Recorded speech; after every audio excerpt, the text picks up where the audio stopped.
Il est 20h, Madame, Monsieur, bonsoir, voici les titres. À la une de l'actualité, le Fonds monétaire international se félicite des progrès du Sénégal et annonce un nouveau programme dans les semaines à venir.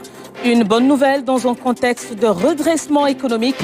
Le directeur Afrique du FMI est reçu ce vendredi par le chef de l'État. Hivernage 2026, l'État veut prendre le taureau par les cornes. Une réunion interministérielle s'est tenue ce vendredi pour faire face aux inondations. Le Premier ministre trouve déjà les actions préventives en cours. Alamin Hulot demande l'accélération des travaux avec en ligne de mire les Jeux Olympiques de la jeunesse Dakar 2026. Recrudescence des cas de noyade dans le sud du pays. 17 cas déjà dénombrés cette année contre 11 en 2025 à la même période. Au-delà des plages, le fleuve Casamance fait beaucoup de victimes en cette période de vacances. Nous ferons le point dans la capitale du Sud.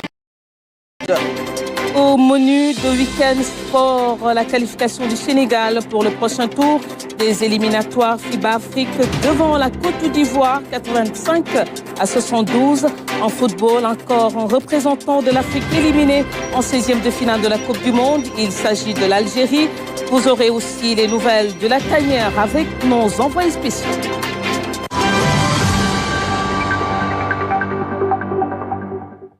Bienvenue à tous. Le chef de l'État a reçu donc ce vendredi le directeur Afrique du FMI, Zeyn Zeidane, annonce des discussions plus poussées avec le gouvernement du Sénégal dans les prochaines semaines, dans la perspective de la signature d'un nouveau programme. Il se dit optimiste au vu des progrès enregistrés. Le voici à sa sortie d'audience au micro de Marnick. C'était un très grand privilège de rencontrer aujourd'hui son Excellence, Monsieur le Président de la République.